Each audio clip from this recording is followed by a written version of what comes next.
secara tim gitu ya, karena kan di dalam project biasanya terdapat tugas-tugas yang banyak dan biasanya proyek itu tidak dikerjakan oleh individu saja, tapi di dalam tim gitu. Jadi mengelola mengelola sebuah tugas-tugas yang ada di dalam sebuah proyek itu menjadi hal yang cukup penting untuk dilakukan. Dan Trello ini sudah ada untuk membantu teman-teman semua untuk mengelola tugas-tugas yang ada di dalam sebuah proyek itu. Sebelumnya teman-teman udah pernah pakai Trello belum? Ada yang udah pernah pakai Trello di sini? Atau baru pertama kali dengar? Baru pertama, Mas. Oke, ya jadi ini adalah halaman Trello. Teman-teman bisa buka Trello ini dengan browser kesukaan teman-teman. Bisa pakai Chrome, ya, Mozilla Firefox, atau yang pakai MacBook bisa pakai Safari. Nanti tinggal diketik aja trello.com. Nanti teman-teman di landing page-nya akan melihat tampilan seperti ini. Dan untuk menggunakan Trello ini, teman-teman dibutuhkan untuk membuat akun terlebih dahulu. Caranya cukup mudah. Kalau teman-teman lihat di bagian atas kanan, di sini ada tombol Get Trello for Free. Jadi teman-teman tinggal klik aja. Nanti teman-teman akan disajikan dengan beberapa pilihan. Bisa dengan memasukkan email teman-teman, atau dengan lebih mudah bisa continue with Google, akun Google atau akun Microsoft, atau akun Apple, dan akun Slack gitu. Ini bisa dipilih aja sesuai kesukaan teman-teman. Nah, karena saya pernah menggunakan Trello sebelumnya, jadi saya tinggal login saja di sini. Saya login menggunakan Google. Dan teman-teman di kelas ini bisa sekaligus mengikuti langkah-langkah yang saya lakukan ataupun hanya menyimak saja juga tidak masalah. Karena Trello ini sebenarnya platform yang cukup mudah untuk digunakan dan UI-nya pun sudah cukup intuitif sih. Jadi teman-teman ketika baru pertama menggunakan Trello juga akan dengan mudah bisa mempelajari ini sebenarnya. Gitu. Jadi kalau teman-teman sudah login atau baru yang membuat akun terus masuk ke halaman setelah login, ini adalah halaman pertama yang teman-teman lihat. Ini adalah homepage dari Trello-nya. Dan jika teman-teman pertama kali menggunakan Trello, tentunya di sini masih kosong ya, tidak ada workspace, tidak ada board sama sekali. Jadi masih kosong, dan karena saya pernah menggunakan Trello sebelumnya, jadi di sini saya sudah memiliki satu board di sini. Dan untuk di kelas hari ini kita akan membuat board dari nol ya, dari awal-awal. Gimana cara membuat board dan bagaimana cara menggunakannya. Jadi board di dalam Trello itu adalah sebuah halaman gitu, halaman di mana kita bisa mengelola tugas-tugas yang tugas-tugasnya nanti bisa dilihat oleh anggota tim gitu. Dan kalau teman-teman lihat di bagian atas kiri sini, ini ada drop down workspace, di mana teman-teman nanti bisa membuat workspace tersendiri gitu. Terus ada drop down recent, ini adalah board terbaru yang teman-teman buka. Lalu ada start, di sini adalah board-board yang teman-teman jadikan favorit gitu. Lalu di sini juga ada template-template board yang sudah disediakan oleh Trello. Dan kita nggak akan gunakan template untuk kelas hari ini, kita akan membuat board dari nol. Nah, untuk membuat board di Trello, caranya cukup mudah. Kalau teman-teman lihat di bagian atas kiri ini ada tombol create berwarna biru. Ini karena saya pakai dark mode, jadi di sini berwarna biru. Klik tombol create, nanti ketika teman-teman mengklik tombol create, di sini akan tersedia dua pilihan ya. Ada create board ya, atau start with a template. Nah, kita akan milih yang create board saja. Oke, ketika sudah mengklik create board, nanti teman-teman akan disediakan beberapa kolom lagi di sini. Pertama adalah kolom background. Teman-teman bisa memilih background yang teman-teman sukai. Jadi background nanti ini akan menjadi latar belakang dari board kita. Di sini backgroundnya bisa berupa gambar ataupun berupa warna gradasi gini. Kalau saya lebih suka dengan warna karena tidak terdistraksi gitu boardnya, lebih clean aja dan lebih simple. Misalkan saya pakai background yang berwarna biru, nanti dia akan di sini ada terlihat overview-nya, board ya berlatar belakang biru. Lalu setelah memilih background, teman-teman juga harus mengisi board title-nya.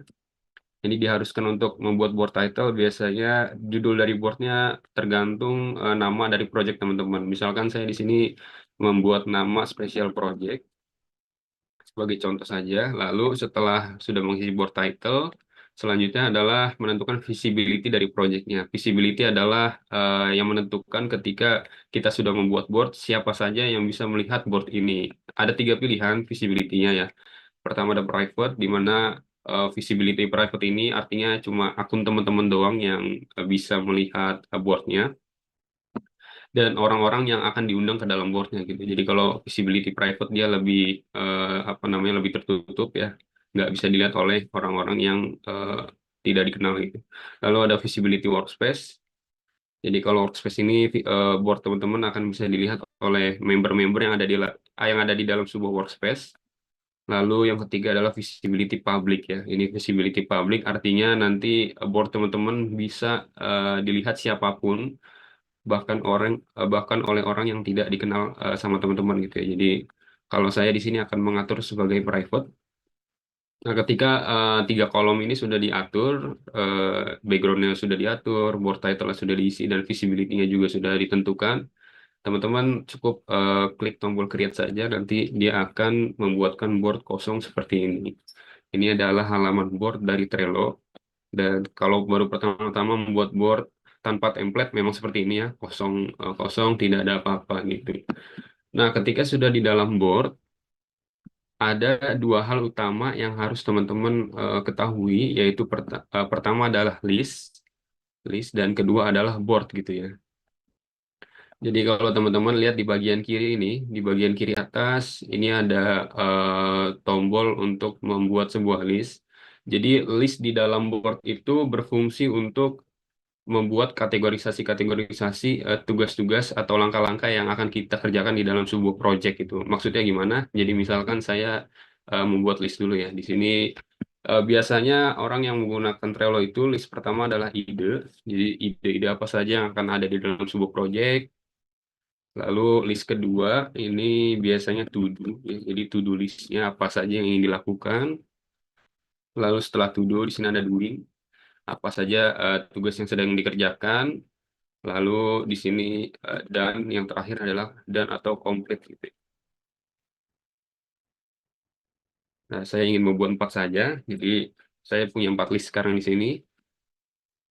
Pertama adalah list ide ya. List ide ini nanti berisi kumpulan-kumpulan atau ide-ide yang ingin dikerjakan di dalam sebuah proyek. Lalu to do ini adalah tugas-tugas apa aja. Jadi dari ide ini apa saja ide yang ingin dilakukan gitu. Nanti akan ada di sini. Lalu setelah dia di list apa saja yang ingin dilakukan, nanti akan di list juga apa yang sedang dikerjakan nih di dalam sebuah proyek. Lalu setelah apa yang sudah dikerjakan, nanti berlanjut ke tugas-tugas yang sudah diselesaikan gitu. Jadi nanti lebih tersusun dengan rapi mana saja tugas-tugas yang masih menjadi ide mentah, mana saja tugas-tugas yang harus dikerjakan, mana saja tugas-tugas yang sedang dikerjakan dan mana mana saja tugas-tugas yang sudah diselesaikan gitu. Nah, cara membuat list tugas-tugasnya, jadi karena tadi kan pertama udah ada list ya. Nah, yang kedua ini ada card gitu. Jadi card itu berisi seperti ini. Kalau mau teman-teman mau membuat card, ini bisa klik tombol add a card dan teman-teman diharuskan mengisi judul atau link. Nah, kalau di sini saya ingin mengisi judul aja, misalkan ide di dalam proyek saya ingin membuat sebuah mood board gitu ya. Membuat sebuah mood board. Lalu ide kedua adalah saya ingin membuat sebuah konsep gitu, atau membuat sebuah content planning gitu. Nah, misalkan saya di sini hanya punya dua tugas saja yang ada saat ini gitu ya. Dan ini adalah card di dalam sebuah list gitu. Dan card di dalam sebuah list ini urutannya bisa dipindah-pindah. Caranya dengan mendrag dan drag dan drop gitu ya. Drag and drop. Misalkan saya ingin memindahkan membuat sebuah mood board ini menjadi urutan kedua, saya tinggal cukup drag saja, lalu drop di bawah sini. Ini nantinya udah otomatis kepindah gitu ya. Itu semudah itu. Begitu juga ketika kita mau memindahin card dari list ide ini, kita mau pindahin ke list to do, itu caranya cukup mudah, tinggal di drag and drop juga. Nanti dia akan masuk ke list to do gitu. Dan sebaliknya ini bisa dipindah-pindah. Jadi cukup drag and drop saja. Nah, tidak hanya sampai di situ, ketika teman-teman melihat ketika teman-teman kursor teman-teman ini ada di atas kartnya, nanti akan muncul icon pensil ini. Ini kalau teman-teman klik, nanti dia bisa ada opsi open card ya. Open card di sini. Ini kalau teman-teman klik open card, nah ini muncul sebuah pop-up. di mana pop-up ini terdiri dari judul yang tadi kita buat, yaitu membuat sebuah mood board ya. Judulnya ini muncul. Nah, tidak hanya berisi judul, card juga bisa berisi deskripsi juga, teman-teman. Jadi, di deskripsi ini teman-teman bisa memberikan detail seperti misalkan dari membuat sebuah mood board ini, teman-teman harus mencari 12 gambar gitu ya, yang berkaitan dengan project, misalkan gitu. Lalu detail yang kedua adalah cari color palette yang sesuai dengan tema project misalkan gitu. Nanti ketika teman-teman sudah membuat deskripsi atau informasi detail mengenai sebuah card atau sebuah tugas, teman-teman tinggal klik tombol save di sini. Nanti secara otomatis deskripsinya akan ditambahkan ke dalam sebuah card.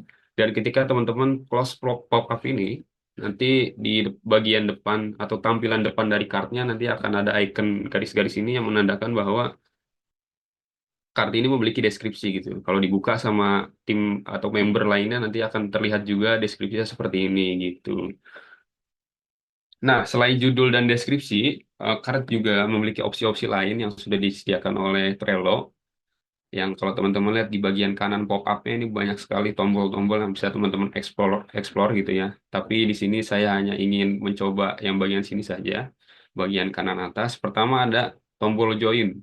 Jadi karena di dalam sebuah project nanti atau di dalam board Trello ini akan berisi banyak orang gitu dan tugas-tugasnya juga akan banyak.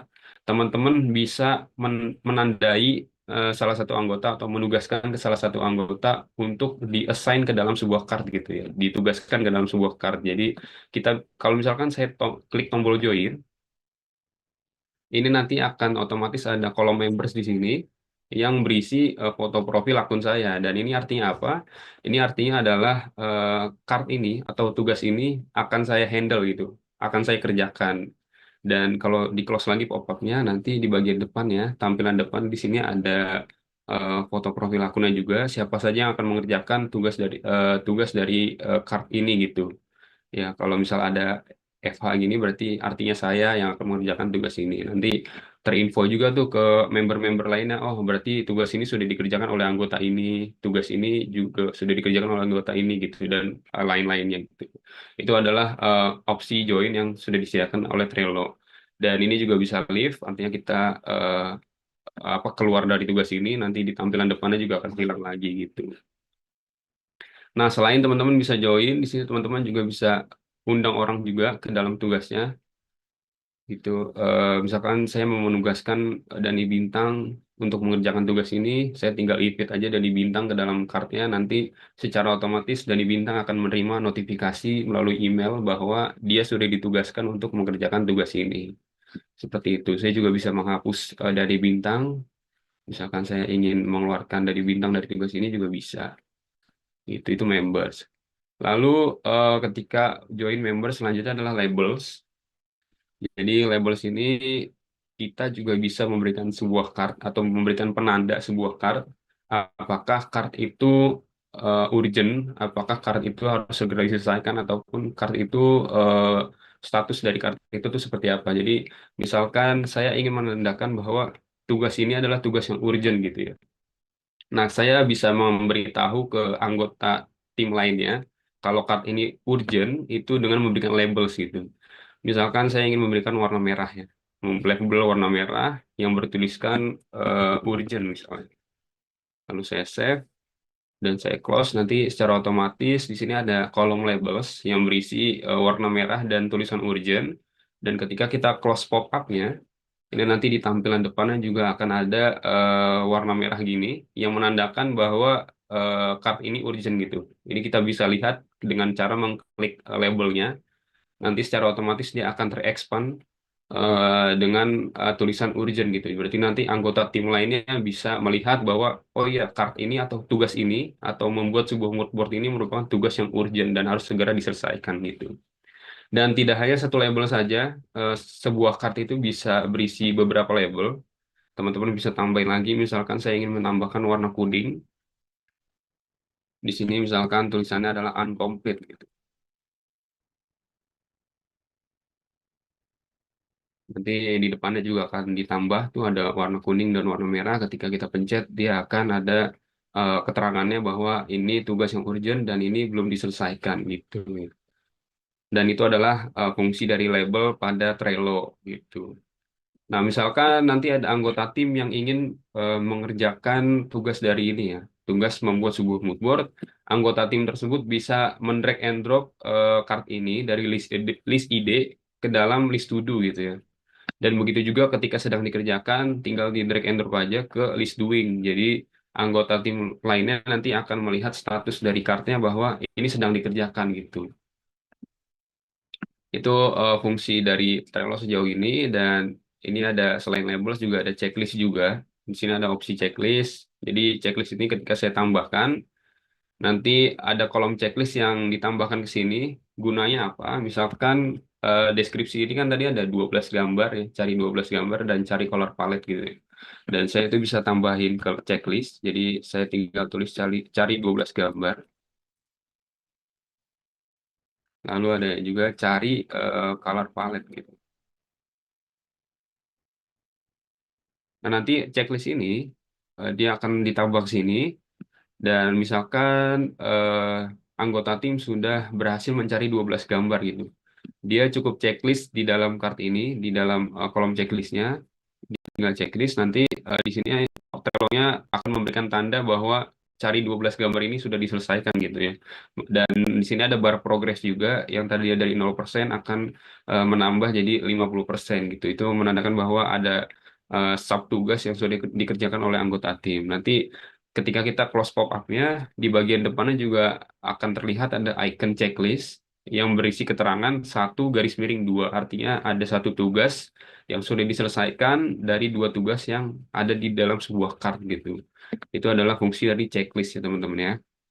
Jadi itu dari checklist dan selanjutnya ada lagi dates. Dates ini adalah untuk kita mengatur kapan tugas ini harus diselesaikan gitu. Misalkan saya ingin membuat sebuah mood board ini harus diselesaikan pada 31 Desember. Saya cukup klik tanggal 31 Desember di sini. Terus jam berapanya bisa diatur juga di sini. Lalu kapan ini harus di-remind gitu ya ke anggota tim yang sedang ditugaskan. Ini saya atur di satu hari sebelumnya. Teman-teman juga bisa atur di waktu-waktu lain, misalkan 2 hari sebelumnya, 2 jam sebelumnya dan sebagainya gitu.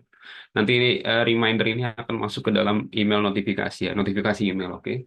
Nah, di sini teman-teman tinggal klik save aja.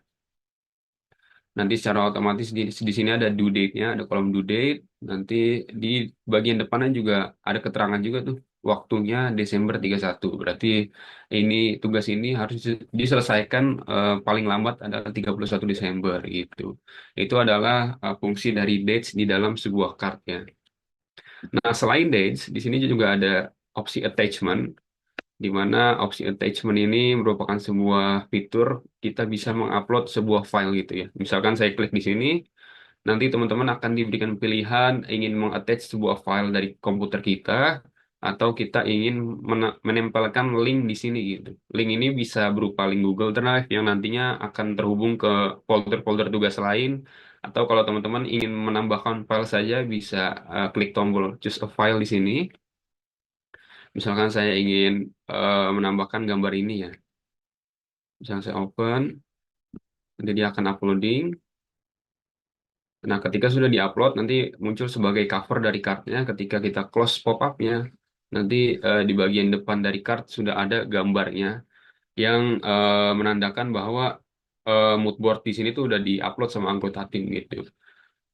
Nanti anggota tim yang lain bisa ngelihat di bagian kolom attachment sini dan bisa download ataupun delete si gambarnya gitu. Nanti bisa direview sama rekan setimnya. Jadi inilah fungsi dari Trello. Jadi dia bisa memanage tugas-tugas, baik itu tugas yang sudah diselesaikan, tugas yang masih dalam proses dan tugas yang masih dalam bentuk ide gitu ya. Jadi lebih mudah untuk mengelolanya. Itu adalah fungsi dari attachment. Dan misalkan kartnya sudah dikerjakan semua, gitu, prosesnya juga udah 100%, tinggal drag saja kart ini ke dalam list dan atau complete gitu. Nanti anggota tim lainnya bisa ngelihat tugas-tugas mana saja yang udah dikerjakan gitu ya. Itu adalah dua hal utama di dalam board yaitu list dan card ya. Nah, selain list dan card, ketika teman-teman nantinya kan project ini akan semakin besar gitu. Tugas-tugasnya akan semakin banyak kan. Ini kan saya contoh saja, misal saya cuma punya 2 card. Gimana nanti ketika boardnya sudah berisi ratusan card gitu, itu kan akan susah dikelolanya teman-teman ya. Dan untuk memudahkan mengelolanya ketika cardnya sudah banyak, di sini Trello-nya juga sudah menyediakan fitur filters. Ketika teman-teman klik fitur fitur filters ini, nanti di sini ada beberapa opsi nih. Kita bisa filter sesuai membernya kah? Sesuai member yang sedang mengerjakan card tersebut, atau kita bisa filter sebagai berdasarkan due date-nya, waktu pengerjaannya yaitu, ataupun berdasarkan label dan berdasarkan activity-nya. Misalkan saya di sini punya card yang banyak ya. Misalkan saya bikin card satu, terus card dua,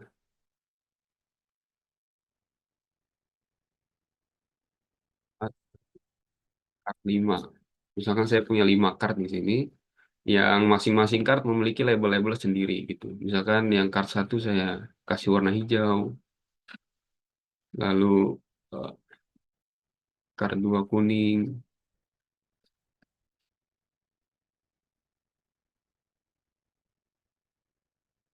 dan seterusnya labels.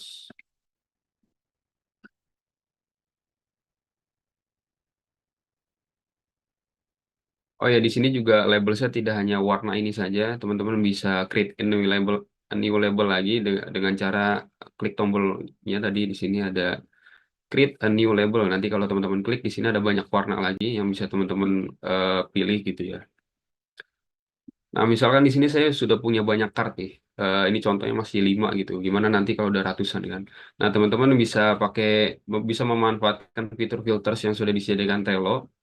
Misalkan saya hanya ingin melihat kart yang punya label merah saja gitu, yang urgent-urgent aja. Nah, saya bisa memilih label merah di sini. Nanti secara otomatis yang tampil di boardnya adalah kartu-kartu atau tugas-tugas yang punya label warna merah gitu. Jadi label-label yang lain akan disembunyikan. Ini tentu akan memudahkan teman-teman dalam mengelola dan melacak proyek-proyek atau tugas-tugas yang ada di dalam sebuah proyek gitu ya. Itu adalah fitur filtersnya. Kalau mau menghapus filter ini mudah sekali. Teman-teman bisa klik tombol clear all di sini. Nanti secara otomatis kart-kart yang lain akan muncul kembali. Dan filter ini juga bisa diatur berdasarkan member juga. Misalkan saya eh, mengerjakan tugas yang ini, kart satu, lalu saya mengerjakan tugas kart 3 juga. Nah, misalkan saya ingin memfilter kart-kart yang tugas saya sendiri, ya saya tinggal pilih aja membernya, yaitu akun saya sendiri gitu ya. Nanti yang muncul adalah tugas-tugas atau card-card yang statusnya harus saya kerjakan gitu. Ini bisa di-clear all lagi. Itu adalah fitur filter ya teman-teman. Sejauh ini apakah ada pertanyaan dari teman-teman?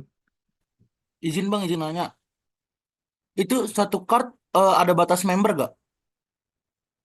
Ini bisa ditambah-tambah lagi sih membersnya. Bisa misalnya 10 orang gitu bisa. Oh, 10 orang bisa. Iya, Makasih nggak ada bang. batasnya sih. Kenapa? Siap. Iya, makasih. Berarti nggak ada Oke, batasnya. siap. Ya, nggak ada batasnya. Bisa sebanyak-banyaknya sih. Seperti itu.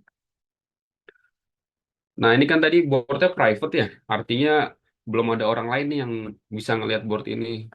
Terus gimana dong cara nambahin orang atau temen gitu atau rekan kelompok ke dalam board ini? Caranya cukup mudah, teman-teman.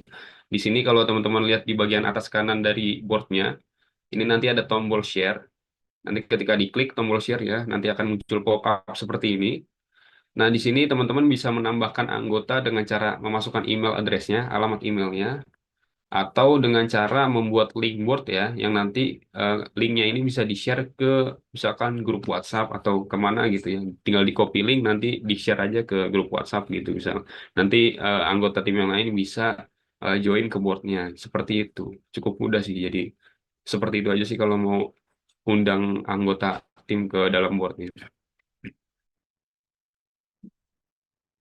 Itu sih kalau tutorialnya yang ingin saya berikan di pagi ini itu saja sebenarnya. Tapi kalau misalnya ada pertanyaan dari teman-teman, silakan ditanyakan karena arahan dari Pak Rangga, ini kelasnya singkat saja, 30 menit. Jadi tadi mulai di 7.30, berarti harusnya jam 8 sudah bisa kelar gitu. Tapi kalau misalkan teman-teman ada yang ingin ditanyakan, boleh silakan saya tunggu sampai 8.05 kalau ada yang ingin ditanyakan.